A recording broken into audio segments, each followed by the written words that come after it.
Welcome to the MLB Coast to Coast podcast, brought to you by Play Picks and the Lines. Coming to you from the West Coast, Josh Lander, joined by my guys Mo Nawara in the Midwest, and we got Nate Weitzer on the East Coast. And we are looking at a bunch of Friday night baseball here, gentlemen. Pretty full slate. We are going to be taking a look at a decent few amount of games here, some best bets and stuff that we do like. Make sure you are liked and subscribed to that page as well, so you continue to follow along with us each and every weekday of this MLB regular season as we are bringing these videos to you throughout this season. And as always, if you do still need a FanDuel or a DraftKings account, head to fdpicks.com or dkpicks.com. Find those listings in your area, such as what we've got for tonight. Nate, let's jump into it. Yeah, all Friday night games here. No Cubbies in the afternoon, so we just get right into it. Colorado is in a toss-up at Washington. The Phils plus 120 at the Mets. Guardians minus 175 with Bieber on the mound at Detroit. Yankees plus 102 at Tampa Bay. Royals are plus 150 at Minnesota. Blue Jays toss up at Angels. Pirates plus 165 at the Pods. The Rangers are minus 140 at Oakland. And then the Astros are big favorites at minus 200 with Verlander on the mound in Seattle. I'm going for one of those toss-ups here with Toronto, an offense that's underachieved thus far, but might not need a ton of runs on the board to get Alek Manoah a win because he's just been steady money, the big 6'6" righty. Now for in 2 seasons has a batting average against under 200. This year allowing almost no hard contact, 20% with a 3% barrel rate, getting more swings outside the zone. It still has a 12.5% swinging strike rate. And the Angels, while usually in past years, they've been a low strikeout team. They have the 4th highest K rate right now. So Chase Silseth is hard to pronounce, and even harder to predict, given this is his 3rd major league start. It is interesting that he got the A's blank them over 6 innings, and then they saw him again and were able to tag him for 2 homers over 4 innings with a very high exit velocity, 91 on average, and 43% hard contact. I wonder if Toronto will be able to pick up on some of those things. I mean, they do have plenty of bats that are prone to wake up and start smashing the ball here. So I just like the juice you're getting here in terms of a more known commodity in Manoah versus this prospect. And both offenses are capable, so I'll take the Blue Jays in this one. Yeah, I don't know if Chase Silseth. I did it. I don't know if Chase Silseth is much of a prospect. I don't know what's going on here. I just don't even know what to think of this guy. It's so crazy to see a guy with 29 innings, I think it is, of Double-A experience just basically thrown into the fire and succeeding. It's just so odd, and it just basically never happens. And I don't know how to read into it, basically. So far, he's kind of crushing it. He's throwing 96. He's got a 12.6% swinging strike rate. In some ways, he's getting very lucky. I mean, he has a 162 BABIP, 98% of his runners stranded. Obviously, that's not going to continue. It's just really hard to know how much to believe in it. But then when I see that he's, an 11th round pick, he's a down ballot prospect at best, I just don't think I should believe in it. The computers are somewhat buying in. They think he's solid. They think he's like a little below average. But even if that's the case, I still think the Jays should be bigger favorites here with Manoah. I had them minus 120 here, so not a ton of value, but a little bit, enough for me to take a small play at minus 110. Because, big believer in Manoah. I mean, he's even throwing harder than he was last year. And is he going to have a 1.62 ERA all year? No, but StatCast loves what he's doing so far, 2.61 xERA. So I just think he's really good. And I don't think we can be confident at all that Chase Silseth is even decent. I mean, he might be bad for all we know. It's so early to say. Yeah, I mean, I would give him some love. I at least love saying his name, Silseth or Silseth, however it comes out. But the -110 on both sides, yeah, just to really pick them, as you say. I would love to be able to find a little bit of value on the Angels. I do believe in their offense, especially at home, and I would like to be able to find some value there. But obviously, there's nothing going, especially with Manoah being as good as he is. Apparently, as you said, the computers and the odds makers at this point seem to be believing and Silseth, aided by that great offense at home right now, leading the league in slugging, et cetera. So there's plenty to like on both sides. It does seem like an even matchup, but also like there might be some value in the under as well if you do believe in Silseth to that degree. So let's move on to another game near and dear to my heart as always. We've got the Mets playing host to the Phillies. We've got Zach Eflin and Carrasco going total of 8 runs. -126 there for the Metropolitans. Nate, start us off. Do you like the under in this one? Where do you start when you're looking at it? I mean, 2 really impressive pitchers, so I'm at least looking at the under in the first 5 innings, which is 4.5 at FanDuel. You're getting -125 juice because it does seem so likely, but that's pretty high for these 2 guys. Eflin coming off a 2 earned with 12 Ks performance over 7 innings against the Dodgers. Dodgers are a far more disciplined team than the Mets in terms of their ability to lay off pitches. And I mean, he's just aggressive throughout his career, 65% first strike rate coming at people. Barely, I said barely allowing hard contact from Manoah. This guy's allowing 16% hard contact this year, yet somehow has a 302 BABIP. His xERA indicates he is underperformed. From that standpoint, he was undone by an error to a degree. He had a rough start against the Mets, but I think he pitches well against them this time. Interesting, the Mets are getting production, but they're 6th in terms of stranding runners in scoring position. So I would trust Eflin to wriggle off the hook if he gets into that kind of situation. And then Carlos Carrasco is having a bit of a renaissance here. I mean, he's got this career high 53% outside the zone swing rate and a 13% swinging strike rate, which is pretty on par with him. Career low home run per 9 ratio and a 2.92 FIP. If he can limit the long ball and limit that hard contact, he's always had nasty stuff, and he can plow through hitters, lefties, righties alike, and handle this Phillies lineup. Yeah, it is 2 solid pitchers. Eflin is a guy I've kind of always believed in more than the market, I think.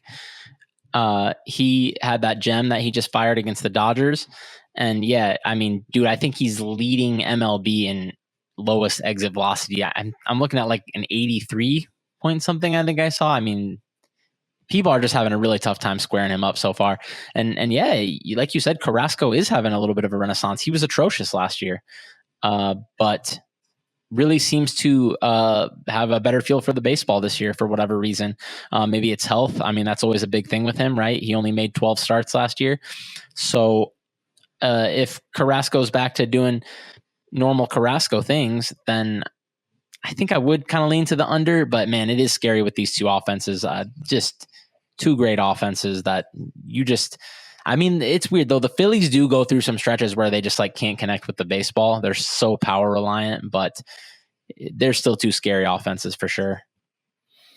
Yeah, and there's been a pretty solid trend. I mean, the Phillies 9 of their last 11 on the road. Talking about cashing, they get that extra half inning consistently, and then for the Mets for their last 5 in general, after they did get beat up pretty good by the Giants in that last series, and a bunch of their games going over as well. But I still think, I do feel a little bit better about the Mets here and Carrasco.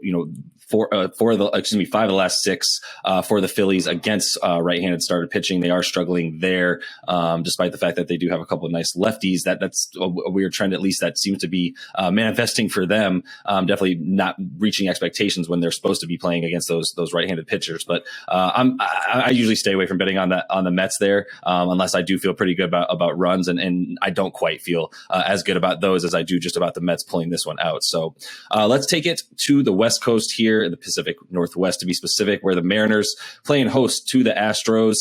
We got a total there of 7 runs, as you mentioned earlier. We got Verlander on the mound. Where do you start with this one, Mo? Let's kick things off with you.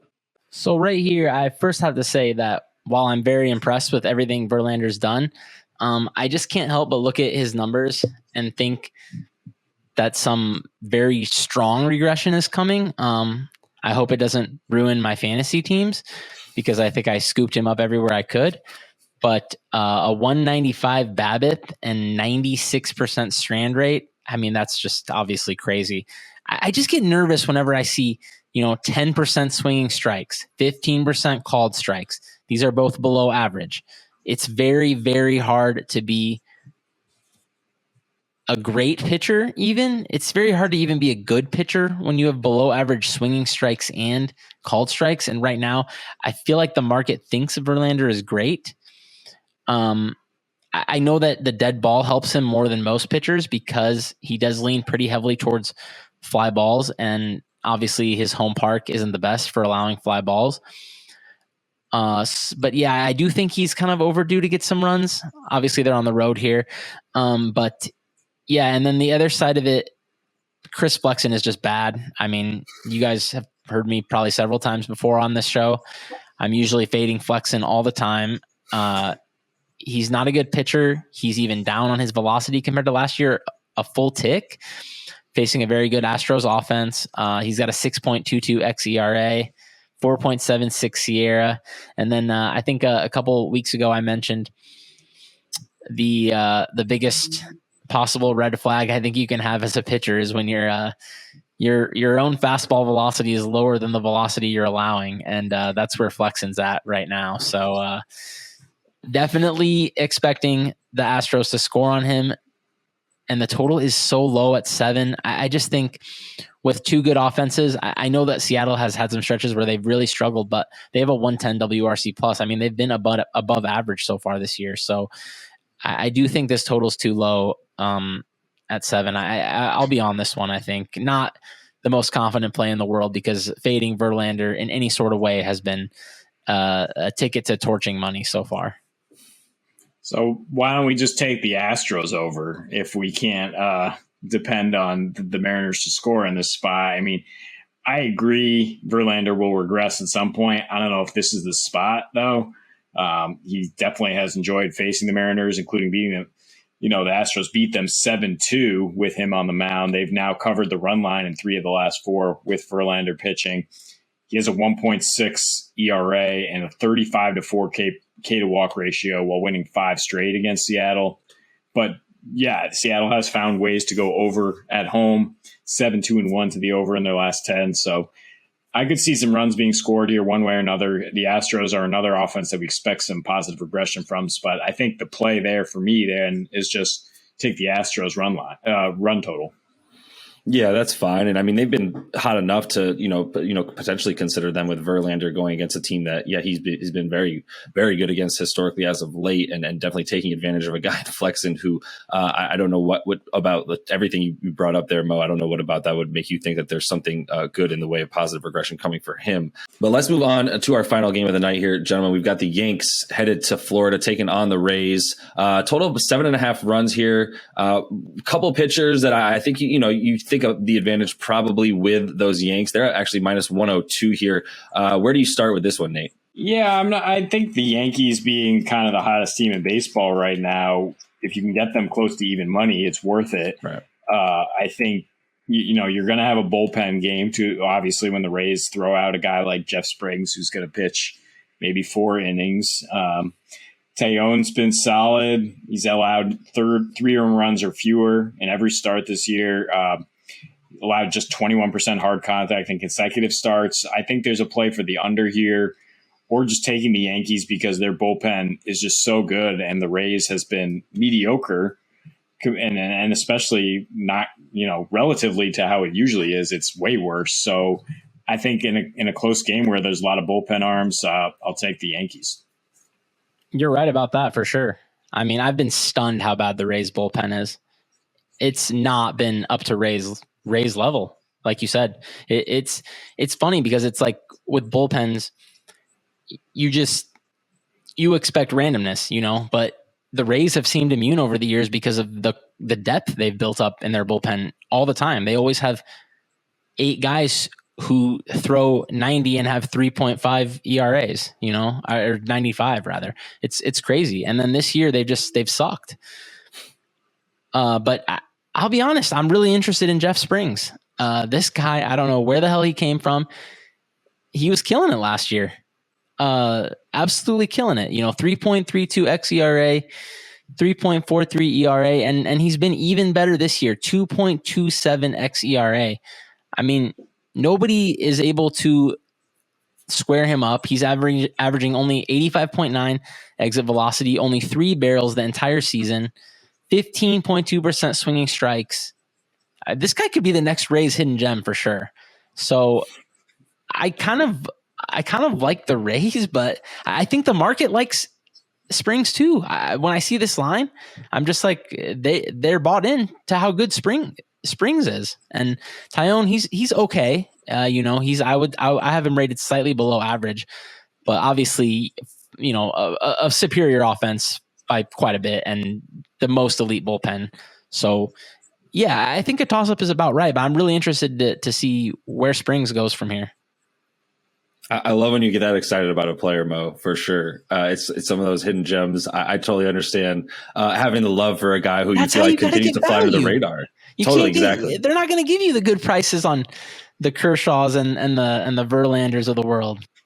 Dude, it makes total sense when you draft a guy on your fantasy team. It's the same concept. You drafted him, the guy that you drafted in the 12th round that you're like, I know this guy's going to be good. I'm getting ahead of all of you on this. That's the one you feel great about, right? Not drafting, Bryce Harper somewhere in the top 5 rounds or whatever. So at any rate, that is all the time we have for you guys in this one. A very full Friday night slate of baseball. Continue to follow along, like and subscribe with us as we will be back with you each and every weekday of this MLB season. And until we see you next, happy betting.